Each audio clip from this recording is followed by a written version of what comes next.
তো গ্রাফিক্স ডিজাইনের আজকে এমন একটা কাজ দেখব যেটা হলো গ্রাফিক্স ডিজাইনের 80% প্রয়োজনীয় একটা কাজ। তো এর আগে আমরা 5টা ক্লাস হয়েছে, 4টা না 5টা ক্লাস হলো অ্যাডোবি ইলাস্ট্রেটরের। তো শিখছি হলো টুলবার সম্পর্কে আমাদের ধারণা হয়েছে, এবং আমাদের বিজনেস কার্ড বাংলা এবং ইংরেজি বিজনেস কার্ড আমরা পারি। আমরা কিন্তু মোটামুটি এখন ফ্ল্যাট ডিজাইনগুলো পারি আর কি। যাই হোক, এগুলো আমরা ফটোশপ শিখছি বিধে আমরা এগুলো আমাদের কাছে এখন সহজ মনে হচ্ছে। তো আমাদের ইলাস্ট্রেটর আমরা আসবো, এখন আসার পর আমরা একটা পেজ ক্রিয়েট করে নিই। এরপর আমরা যে কাজগুলো সেগুলো বোঝানোর ট্রাই করব। তো আমি এখান থেকে একটা পেজ ক্রিয়েট করে নিলাম। তো একটা বিষয় স্লো হয়ে গেছে। তো একটা বিষয় কি, আপনি দেখবেন ফটোশপের মধ্যে একটা যে কোনো টেক্সটকে নেবেন, একটা ইমেজকে নেবেন, একটা টেক্সটকে নেবেন। ফটোশপের মধ্যে আপনি একটা টেক্সটকে নেবেন।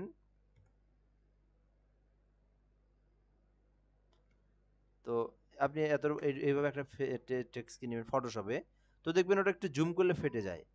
ইলাস্ট্রেটরে আপনি যদি যতই জুম করেন কখনোই ফাটবে না, কারণ ইলাস্ট্রেটর একটা ভেক্টর জিনিস। তো এইখানে আপনি যত বড়ই করেন, কে ফোন দিছিল, আচ্ছা। তো এটা কিন্তু আপনার কি হবে না, ফাটবে না। অর্থাৎ হচ্ছে ইলাস্ট্রেটর একটা ভেক্টর জিনিস। যেমন কি জন্য ভেক্টর জিনিস, আমরা ইলাস্ট্রেটরে কি কাজ করে থাকি, আমরা কিন্তু ইলাস্ট্রেটরে ব্যানার তৈরি করে থাকি। তো ব্যানারগুলো কিন্তু এত বড়, যদি আমরা বলি যে একটা বিল বোর্ডের কথা, তো এটা মনে করেন আপনার 50 ফিট বাই 50 ফিট, মনে করেন আপনার 50 ফিট বাই 50 ফিট। তো বিল বোর্ড কত বড়, বিশাল বড় বড় আমরা রাস্তায় দেখি। তার মানে এই জিনিসগুলো আপনার এত বড় টেক্সটটা, আমরা তো কাজ যখন করি এতটুকু পেজের মধ্যেই করি, ডকুমেন্টটা তো আমাদের এতটুকুই থাকে। কিন্তু আমরা পেজ সাইজ যদি যাই, এখানে আমরা একটা টেক্সটকে নিলাম, নিয়ে আমরা কিন্তু এই যে টাইপে যখন আসবো, আসার পর আমরা যদি এখানে 1000 লিখি, তাহলে কিন্তু 1000 পিটি এই টেক্সটটা হইলো, ঠিক আছে। আমি যদি এখানে 1500 লিখি, 1500 পিটি, ওরে আল্লাহ। এটাকে যখন আমরা বের করব, আমরা যে এইভাবে ছোট করে দেই, এটা কিন্তু আমরা যদি এইভাবে ছোট করে দেই, তো আমরা এটাকে যদি পেজটা ছোট করে দেবো না, আমরা যদি পেজটাকে বড় করে দেই, তাহলে কিন্তু এটাকে যদি আমি 2000 পিটি করে দেই, সে কিন্তু নিবে, ঠিক আছে। তো 2000 পিটি করে দিই আমি, দেখেন টেক্সটটা কিন্তু 2000 পিটি করে দিলাম। তো এখানে এখানে কথা হচ্ছে, তো বিলবোর্ড যখন আমরা বানাই বা বড় বড় ব্যানার বানাই 5 ফিট বাই 10 ফিট বা 20 ফিট বাই 30 ফিট, ফাটে না। কি জন্য ফাটে না? ইলাস্ট্রেটর একটা ভেক্টর জিনিস। ইলাস্ট্রেটর আপনি যতই বড় করেন, আপনার কোনো জিনিস ফাটে না যখন আপনি সেটাকে ভেক্টরে পরিণত করবেন। তো ভেক্টরটা আমরা বুঝতে পারছি, অর্থাৎ যে কোনো জিনিসকে যতই বড় করে, যে কোনো ইমেজকে বা যে কোনো ইমেজ না, যে কোনো টেক্সটকে ইমেজটাও করা যায়। তো ইমেজ ট্রেস করলে ওইটা কি কি করা যায়, যতই বড় করেন আপনি কখনো ফাটবে না। তো এটা আমাদের ইলাস্ট্রেটরের একটা এমন একটা গুরুত্বপূর্ণ জিনিস, যে কোনো কাজ করতে, যে কোনো কাজের সময় 90% 80% প্রয়োজন হয় ইমেজ ট্রেস। তো এটা সম্পর্কে আমরা যদি বুঝি, আমরা কিন্তু ইলাস্ট্রেটরের 20% কাজ বুঝবো। তো এখন বিষয় হচ্ছে, আমরা ইমেজ ট্রেস করব যে কোনো একটা প্রোডাক্টকে বা যে কোনো একটা লোগোকে আমরা ইমেজ ট্রেস করব। তো তার জন্য আমি এখানে একটা ব্রাউজারে আসলাম, আমি এখানে লোগো লিখতে পারি, বা আপনি একটা দেখাই, আমি একটা ফোনের আইকন নিয়ে আসি এখানে, ঠিক আছে। Phone icon. তো এতদিন আপনি কি করছিলেন, এই ফোনের যে আইকনগুলো, এখান থেকে মনে করেন এই আইকনটা, বা এখান থেকে আমি আরও আইকন নিয়ে আসি, অ্যাভেলেবেল আইকন, মনে করেন এখানে সিওল দেই, ওকে। ওটা আবার পিএনজি।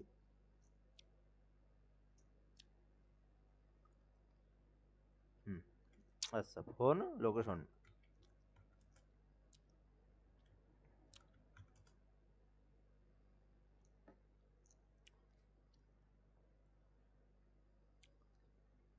তো বিষয়টা দেখেন, আমরা এতদিন কাজ করছি কি, ফটোশপের পেন টুল, অথবা কুইক সিলেকশন, অথবা সাবজেক্ট থেকে অটোমেটিকলি যেটা অবজেক্ট করে, অর্থাৎ অবজেক্টটাকে আলাদা করা হয়, বিভিন্নভাবে ব্যাকগ্রাউন্ড রিমুভ করছি, এবং সর্বশেষ আমরা এখান থেকে রিমুভ বিজি দিয়ে করছি। কিন্তু ইলাস্ট্রেটরে আমরা ব্যাকগ্রাউন্ড রিমুভ করব, এইরকম যে ভেক্টরগুলোর, সেগুলো আমরা কি করে দেবো, ভেক্টরভাবে আমরা ব্যাকগ্রাউন্ডে রিমুভ করব। তো এখান থেকে আমি এটাকে যদি কপি ইমেজ করে নিই, নেওয়ার পর আমি যদি ইলাস্ট্রেটরে আসি, দেন কন্ট্রোল ভি দিয়ে পেস্ট করে দিলাম। তো এখন একটা বিষয় দেখেন, আপনি ভালো করে বোঝেন যে ভেক্টরটা কি। আমি জুম করলাম, কতটুকু জুম করলাম, হালকা একটু জুম করলাম, এটা কিন্তু ফেটে গেল। তো এটাকে আমি যখন ভেক্টরে পরিণত করব, তখন কিন্তু এটাকে আমি যদি সারাদিন বড় করি, ফাটবে না। কেন ফাটবে না? এটাকে আমি ভেক্টর করছি। কি জন্য ইলাস্ট্রেটর ভেক্টর হয়? কারণ এইটা ইমেজ যদি আমি মনে করেন এখানে আমি একটা কি বানাবো, বিলবোর্ড বানাবো। তো বিলবোর্ডটার হলো দিলাম 50 feet by 50 feet. Control N press করলাম। এখানে আমি যদি 50 ফিট দেই, পিসি তো আমার একবারে হ্যাং হয়ে যাবে আধা ঘন্টার জন্য।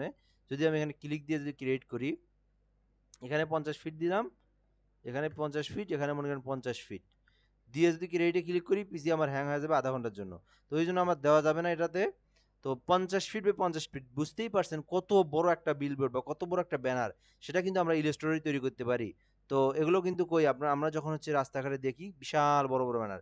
তো যখন এটা আমরা বড় বড় ব্যানারে দেব, এই ইমেজটা, এই ইমেজের যে আইকনটা যদি আমি বসাই, এই আইকনটা যখন প্রেস থেকে বের করবেন, আইকনটা আমার আমার সমান, আমি কয় ফিট, 5 ফিট, শুধু এই আইকনটাই 5 ফিট হবে। বিষয়টা আমি কি বুঝাতে পারছি না বুঝাতে পারছি, বোঝার ট্রাই করেন।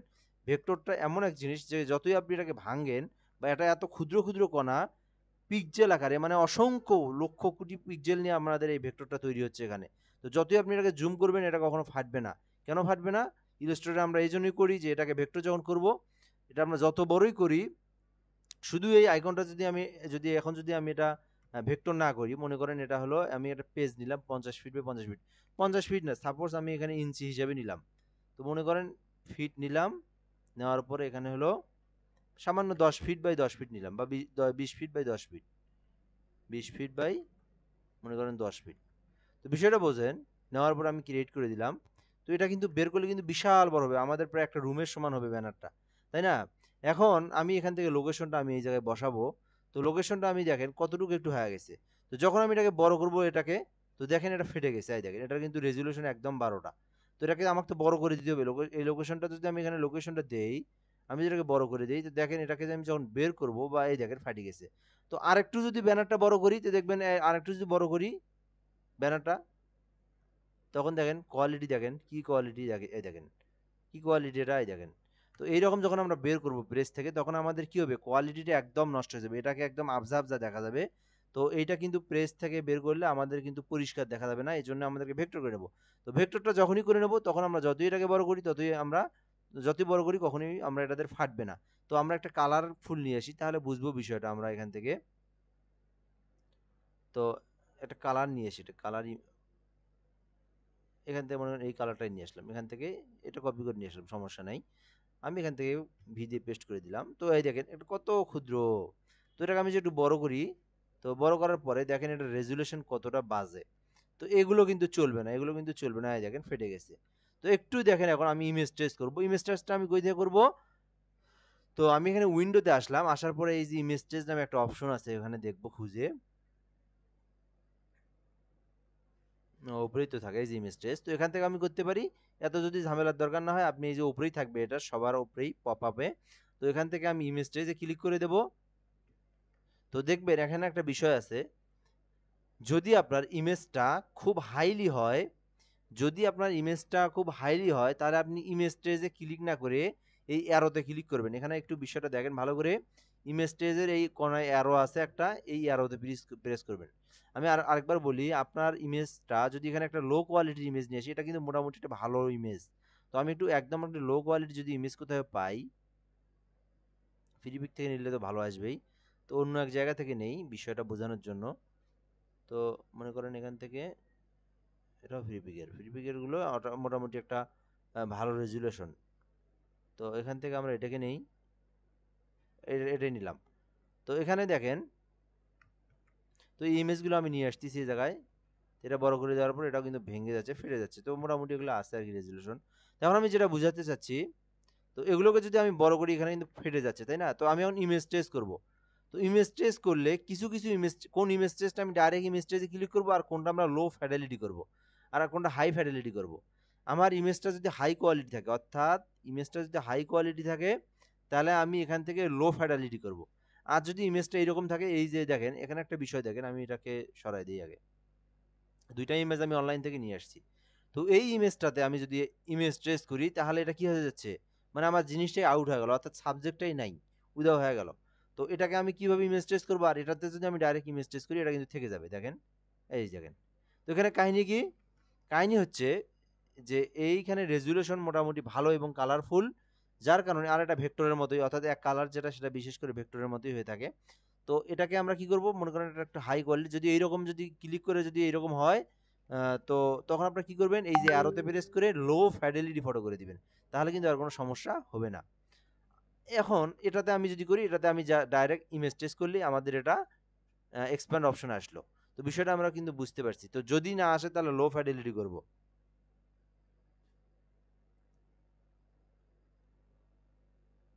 আচ্ছা, তো এখান থেকে আমরা এখন কি করব, এই যে এক্সপ্যান্ড নামে একটা অপশন আছে, এখানে আমরা ক্লিক করে দেব। দেওয়ার পরে দেখবো আমাদের এই পুরো এরিয়াটাকে সিলেক্ট হয়ে গেছে। দেন আমরা এখান থেকে রাইট পাশে ক্লিক করব। দেন আমরা আনগ্রুপ করব।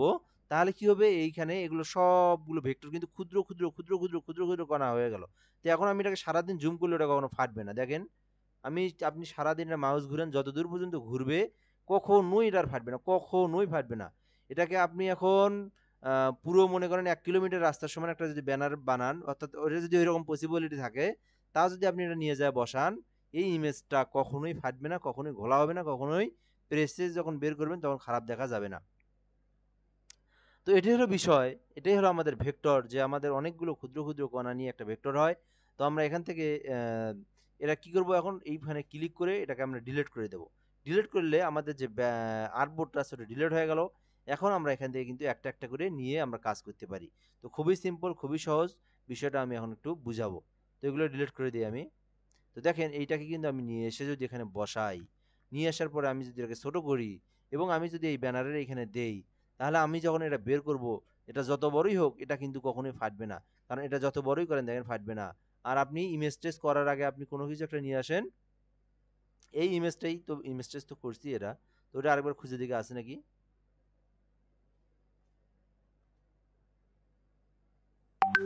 হয়েছিল এখানে না,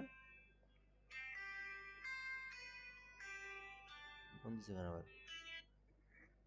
হ্যাঁ, হ্যাঁ।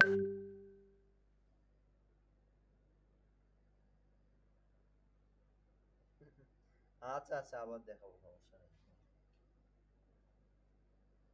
আচ্ছা, তো দেখেন এখানে হচ্ছে আমি এখানে আবার এটাকে কপি করলাম। কপি করার পর আমি এটাকে আবার নিয়ে আসলাম। তো এইটা যদি আমি বড় করি এটা ফাটবে, এই দেখেন এটা কিন্তু ফাটবে, একটু জুম করলে ফাটবে। কিন্তু এই বিষয়টা, এই আইকনটা কিন্তু কখনোই ফাটবে না। তো এটাই হচ্ছে ভেক্টর, এটাই হচ্ছে আমাদের ইমেজ ট্রেস করতে হবে এই জন্যই। তো মোটামুটি বুঝলাম। এরপর আমরা এই বিষয়টাকে আরেকবার সুন্দরভাবে বুঝাই দিই। আচ্ছা, কিভাবে আমরা ইমেজ ট্রেস করব। তো আমি একদম সংক্ষিপ্তভাবে সুন্দরভাবে একদম শর্টকাটভাবে বুঝাই। এগুলো সব ডিলিট করে দিই, মনে করেন এগুলো সব ডিলিট। তো এখানে ২টা ইমেজ আমি কপি করে নিয়ে আসছি। এটা কিন্তু কপি করে নিচ্ছি, কিছুই করিনি। জাস্ট আমি কপি করে নিয়ে আসছি।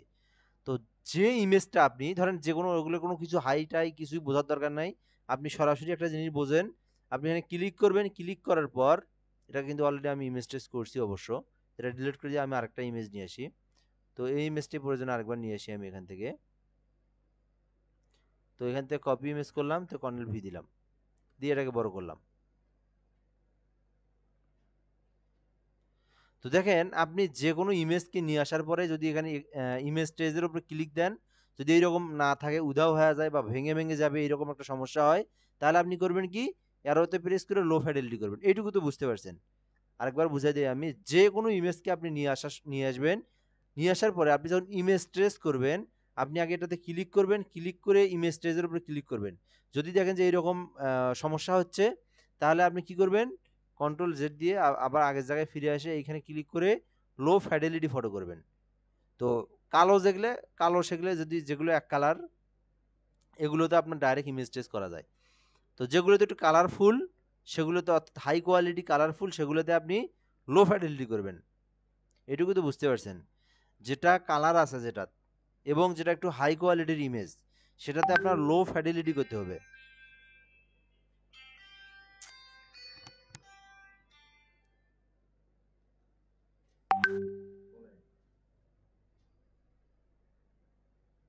আচ্ছা আচ্ছা, ওইটা দেখাচ্ছি দেখাচ্ছি, ওইটাও দেখাচ্ছি ভাই, ওইটাও দেখাচ্ছি।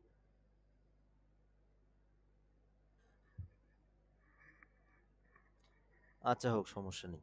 তো এখন আমরা এটাকে কি করব, এটাকে মনে করেন এখন করব, এক্সপ্যান্ড করব। তো ইমেজ স্টেজের উপর আমরা ক্লিক দিলাম।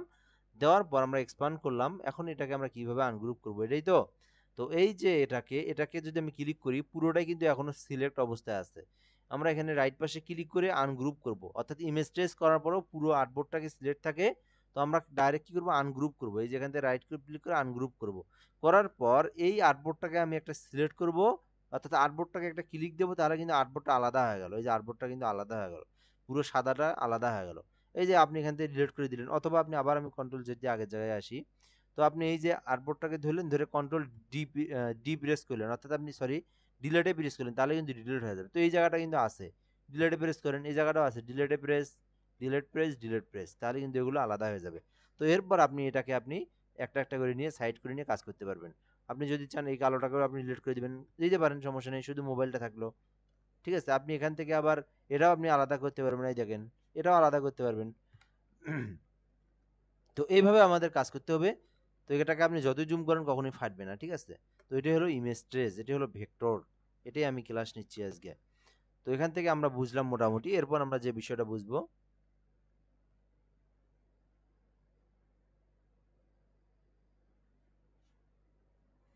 এক মিনিট। আচ্ছা, তো এখন আমরা যে কাজটা করব, এখন আমরা একটা লোগোকে ভেক্টর করে দেখব এবং আরেকটু ইমেজ ট্রেসের হাই কোয়ালিটি কাজ শিখব। তো এখান থেকে আমি নিউ একটা ট্যাব নিলাম, দেন আমি লিখলাম লোগো।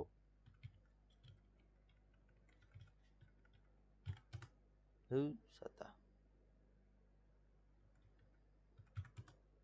দেন আমি ইমেজে ক্লিক করলাম, এখানে ক্লিক করার পর আমি যদি এখান থেকে যে কোনো একটা, আমি যদি লোগো, অর্থাৎ আমাদের হচ্ছে যে মেইন বিষয় যে আমরা লোগো কিভাবে বানাবো। তো আমি কিন্তু এই যে লোগোটা এখানে প্রথমে যে একটা লোগো দেখতে পারতেছি, এই লোগোটা কিন্তু আমি কাস্টমাইজ করতে পারবো ইমেজ ট্রেস দিয়ে। তো এখান থেকে যে কোনো বিষয়কে আমরা কিন্তু ইমেজ ট্রেস দিয়ে কাজ করতে পারি। তো এখান থেকে আমি মনে করেন এই লোগোটা নিলাম বা এই লোগোটা নিলাম, তো এখান থেকে লোগোটা নেওয়ার পর আমি এটাকে কপি করলাম, কপি করার পর আমি এখানে ইলাস্ট্রেটরে নিয়ে আসলাম। নিয়ে আসার পর দেখতেই পারতেছেন আমার এটা কত ছোট, আমি এটাকে বড় করলাম। তো যত বেশি যদি বড় করি তাহলে দেখবেন ফেটে গেছে, দেখেন এই দেখেন ফেটে গেছে, তাই না? তো এটাকে যদি আমি যখন ইমেজ টেস্ট করবো তখন ফাটবে না, এটা হচ্ছে হলো একটা বিষয়। আরেকটা বিষয়, আমি কিন্তু যদি লোগো টোগো কোনো কাজ করি, তো এটাকে কিন্তু আমি কি করতে পারি, এই যে পুরো লোগোটা আমি কিন্তু পুরো এটার কন্ডিশনটা চেঞ্জ করে দিতে পারি ইমেজ ট্রেস করে। অর্থাৎ ইমেজ ট্রেস যখন আমি করব, পুরো অংশটা, অর্থাৎ এখানে কতগুলো অংশ আছে, একটা দুইটা তিনটা চারটা পাঁচটা ছয়টা সাতটা আটটা নয়টা দশটা 11টা, এবং বা এই যে সাদাগুলো সব কিন্তু আলাদা আলাদা হয়ে যাবে। এখানে যে টেক্সটটা আছে 1 2 3 4 5 6 7, 7টা টেক্সট কিন্তু আলাদা হয়ে যাবে যখন আমরা ইমেজ টেক্সট করব। তো এখন আমরা মনে করেন একটা লোগো বানাচ্ছি, কি করতেছি, একটা লোগো তৈরি করতেছি। এখন আপনার মাথার মধ্যে কোনো একটা লোগো আইডিয়া নাই, তো আপনি একটা কি করলেন, এই কোম্পানির একটা লোগো তৈরি করবেন। তো এটাকে আপনি একটা কাস্টমাইজ করবেন, সেটাও আপনি করতে পারবেন ইমেজ ট্রেসের মাধ্যমে। তো আপনি এখান থেকে ইমেজ ট্রেসে ক্লিক করেন, তো দেখতে পাচ্ছেন যেটা কালার ফুল, অর্থাৎ আমি কিন্তু আগেই বলে দিলাম যেটা কালার সেটাতে আপনি ইমেজ ট্রেসের উপরে ক্লিক করলে নষ্ট হয়ে যাবে, অর্থাৎ সাবজেক্টটাই থাকবে না। তো আপনি এখান থেকে লো ফ্যাডিলিটি ফটো করে দিবেন, তাহলে কিন্তু আপনার কোনো সমস্যা হবে না। তো এভাবে আমরা লো ফ্যাডিলিটি করলাম, দেন আমরা এক্সপ্যান্ড করব, দেন রাইট পাশে ক্লিক করে আনগ্রুপ করব, দেন আমরা আর্টবোর্ডটাকে ডিলিট করে দেবো। দেখতেই পারতেছেন আর্টবোর্ডটা ডিলিট। এগুলো আমাদের কিন্তু চাইলে এই যে ক্ষুদ্র ক্ষুদ্র যেগুলো সাদা আছে, এই সাদা অংশগুলোকে আমরা ডিলিট করে দিতে পারি। দেন আমি এখান থেকে দিলাম, চাইলে আপনি এখান থেকে অন্য কালার করতে পারেন, দেন আপনি এই টেক্সটগুলোকে কাস্টমাইজ করতে পারেন। সো টেক্সটের কোনো কাজ করতে হয় না, টেক্সটগুলো আমরা লিখতেই পারি, এগুলো খুব সিম্পল বিষয়। তো এখন দেখতেই পারতেছেন আমাদের এখানে একটা লোগো তৈরি হয়ে গেল। লোগোটা এখন আমরা যদি জুম করি, এটা ফাটবে না, কারণ এটা যখনই আমরা ইমেজ ট্রেস করবো তখনই এক্সপান্ড করবো, তখনই এটা ভেক্টরে পরিণত হয়। তো এখন মনে করেন আমি এই অংশগুলোকে কিন্তু কালারও চেঞ্জ করে দিয়ে নতুন একটা লোগোর মধ্যে কন্ডিশন নিয়ে আসতে পারি। দেখতে পাচ্ছেন এখানে কিন্তু আমি লোগোটাকে নিউ একটা মডেলের লোগো তৈরি হয়ে গেল, তাই না? খুবই সহজ। দেখেন, মনে করেন একটা নতুন লোগো, একটা নতুন লোগোর একটা আবিষ্কার হয়ে গেল, তাই না? কত সহজ। তো এখন এটা কিন্তু আর কপিরাইটও ধরবে না, কারণ এটা কার লোগো, সে কিন্তু এটা নতুন একটা মডেল তৈরি হয়ে গেল। দেখেন কত সহজ। তো এইভাবে আমাদের যখন আমরা লোগোটা তৈরি করব, শুধু লোগো না, আপনার ইলাস্ট্রেটরের যত কাজ, যে কাজই করেন আপনার এটার খুবই প্রয়োজন ইমেজ ট্রেসের, তাই না? তো ইমেজ ট্রেস সম্পর্কে মোটামুটি আশা করা যায় বুঝতে পারছি। সেম ভাবে যে কোনো আইকনগুলো, বিশেষ করে প্র্যাকটিস, অর্থাৎ হোমওয়ার্ক যদি বলি কি থাকবে, তো আমরা এতদিন হলো বিশেষ করে আইকনগুলো নিয়ে আসছি। তো আমি আরেকবার দেখাই, এখানে যে আইকনগুলো আমরা কিন্তু এর আগে যে আইকনগুলো রিমুভ বিজি করে বারবার নিয়ে এসেছি, তাই না? তো আমরা আজ থেকে আমাদের কোনো কিছু আর রিমুভ বিজিতে যাওয়া হবে না, কোনো কিছু বলতে যখন আমরা ইমেজ অর্থাৎ আমার ছবিটাকে যখন ব্যাকগ্রাউন্ড রিমুভ করব তখন তো অবশ্যই যেতে হবে। কিন্তু এরকম আইকন, লোগো অর্থাৎ আমি কিন্তু আগেই বলে দিয়েছি যে লোগো আপনি নিজেই তৈরি করবেন, আইকনগুলো নিজেই তৈরি করতে পারবেন। আবার আইকনগুলো আপনি নিজেই আপনার এগুলোর কালার-মালার চেঞ্জ যা ইত্যাদি সবই করতে পারবেন। তো সেটাই কিন্তু আজকে ক্লাস ওইটাই আরকি। যে ইমেজগুলোকে আমরা নিয়ে কি করব? কন্ট্রোল ভি দিয়ে পেস্ট করব। দেন আমরা এটাকে বড় করে দেব। দেন আমরা এটাকে কি করব? ইমেজ ট্রেসে ক্লিক করে দিয়ে এক্সপান্ড করে দেব। দেন আমরা এখান থেকে আনগ্রুপ করে দিয়ে এটাকে ডিলিট করে দেব। দেওয়ার পর মনে করেন এখন এটার আমি কাজ করব। তো এখন এই লোকেশনটা আমার ভালো লাগছে, এই লোকেশনটাকে নিয়ে আসলাম। নিয়ে আসার পর এখানে আর্টবোর্ড যাই হোক, এখন আমার কথা হচ্ছে লোকেশনটাকে আমি কালারটা চেঞ্জ করে দেব। তো আমি এখানে ইমেজে ক্লিক করে দিয়ে কালারটা চেঞ্জ করে দিলাম। দেন এটাকে আমি যদি অন্য একটা কালার দিতে চাই তাও কিন্তু আমি দিতে পারবো। এখানে ইমেজ ক্লিক করে দিয়ে দেখতে পারতেছেন এখানে একটা লোগো তৈরি হয়ে গেল, তাই না? তো অর্থাৎ একটা কালারটা চেঞ্জ হয়ে গেল। তো এখানে একটু সমস্যা হয়েছে এই যে এইরকম, অর্থাৎ যেটা আপনি ভাঙবেন তখন একটু এরকম সমস্যা হয়। এগুলো আবার কাস্টমাইজ করে সুন্দর সুন্দর তৈরি করা যায়, এগুলো কোনো কাহিনী না। তো দেখতেই পারতেছেন কত সুন্দরভাবে আমি মনে হচ্ছে এটা কি কি করলাম, নতুন করে একটা তৈরি করলাম, কিন্তু আমি এটা ইমেজ ট্রেস করলাম। তো এটাকে যতই বড় করেন ফাটবে না, এটা হলো ভেক্টর। আর আমরা যে কোনো লোগো বা যে কোনো কিছুকে এইভাবে আমরা কি করতে পারি, ইমেজ ট্রেস করে কাস্টমাইজ করতে পারি। সো আজকের ভিডিও এই পর্যন্তই। এইরকম করে আপনি আইকনগুলো নিয়ে ইমেজ ট্রেস করা শিখবেন এবং ভেক্টরগুলো করা শিখবেন। দেন পরবর্তী দিন এর থেকে আরো আপডেট কিছু দেখানো হবে। আসসালামু আলাইকুম।